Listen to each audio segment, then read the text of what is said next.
కలికాలం పరాకాష్ఠకు చేరుకుందా? జరుగుతున్న సంఘటనలు చూస్తే అలాగే అనిపిస్తోంది.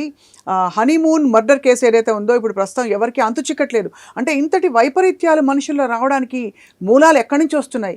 కేవలం డబ్బు ఒకటి ఉంటే అటువంటి ఒక అహంకారంతో చేసిన మర్డరా, లేక ఇంకా ఏమన్నా అనిమాసిటీ ఉందా, ఇంకా ఏమైనా ఎక్స్ట్రీమిటీ ఉందా తన పర్సనాలిటీలో అని కూడా విశ్లేషించుకుంటున్నారు. మనతో పాటు ఈ అంశంపై మాట్లాడడానికి ప్రముఖ సోషల్ యాక్టివిస్ట్ అండ్ అందరికీ బాగా సుపరిచిత వక్త, అనేక అంశాలపై మాట్లాడుతూ ఉంటారు, కృష్ణకుమార్ గారు ఉన్నారు. నమస్కారం కృష్ణకుమార్ గారు. హనీమూన్ మర్డర్ కేసు చాలా షాక్కి గురి చేసిన అందరినీ. మీ దృష్టిలో దీన్ని ఏ కోణం నుంచి చూడాలి కూడా అర్థం కావట్లేదండి, అలా ఉంది. నిజంగా బాధాకరం అండి. ముందుగా నా కన్సర్న్ ఈ రఘువంశీ ఎవరైతే ఉన్నారో వాళ్ళ పేరెంట్స్కి మనం ఒక రకంగా దేశవ్యాప్తంగా వాళ్ళకు ఒక మోరల్ సపోర్ట్ ఇవ్వాలి. అవును, ముందుగా. అవును. అలాగే నెక్స్ట్ అసలు ఈ తల్లిదండ్రులను కూడా శిక్షించాలి.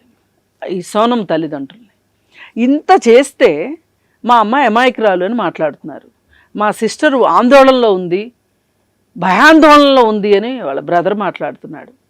ఏంటి అసలు ఫ్యామిలీకి ఏమైంది? వ్యక్తులకు కాదు ఇక్కడ. ఇప్పుడు ఫ్యామిలీలో ఒకళ్ళు సరిగా లేకపోయినా ఒకళ్ళైనా సరిగా ఉంటారు. చాలా చూస్తాం మనం ఫ్యామిలీస్. ఇప్పుడు నేరస్తులు ఎక్కడో ఆకాశం నుంచి ఊడిపడరు కదండి, కుటుంబాల నుంచే వస్తారు నేరస్తులు. రకరకాల రీజన్స్తో వస్తారు.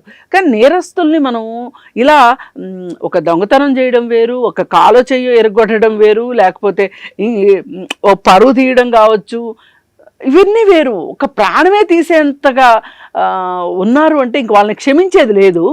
వాళ్ళని క్షమించకూడదు. దాంతోపాటు కుటుంబం వెనకేసుకొస్తే కుటుంబాన్ని కూడా క్షమించకూడదండి, శిక్షించాలి, తప్పకుండా ఖచ్చితంగా శిక్షించాలనిపించింది. అంటే ఇక్కడ ఖచ్చితంగా ఇది ఇవి చేయించిందని ప్రూవ్ అయిపోయినట్టు 100% అండి. సుపారీ కిల్లింగ్. ఇప్పుడు ఈ మొత్తం కొంచెం కథలోకి వెళ్తే గనక మనము, ఇప్పుడు ఈ అమ్మాయి ఒక పెద్ద ప్లైవుడ్ వ్యాపారి కూతురు. ఆ ఫ్యాక్టరీలో ఎవరైతే ఈమె బాయ్ ఫ్రెండ్ అనబడుతున్నాడో అతను ఆ ఫ్యాక్టరీలోనే పనిచేస్తాడు. ఈమె కంటే 5 ఏళ్ళు చిన్నవాడంట. మరి అసలు 5 ఏళ్ళు చిన్న, ఈ అమ్మాయికి 24 ఏళ్ళు అంటే, ఆ అబ్బాయికి 5 ఏళ్ళు చిన్నవాడంటే వాడు అసలు ఈ లెక్కన మైనర్ కిందకు వస్తాడు.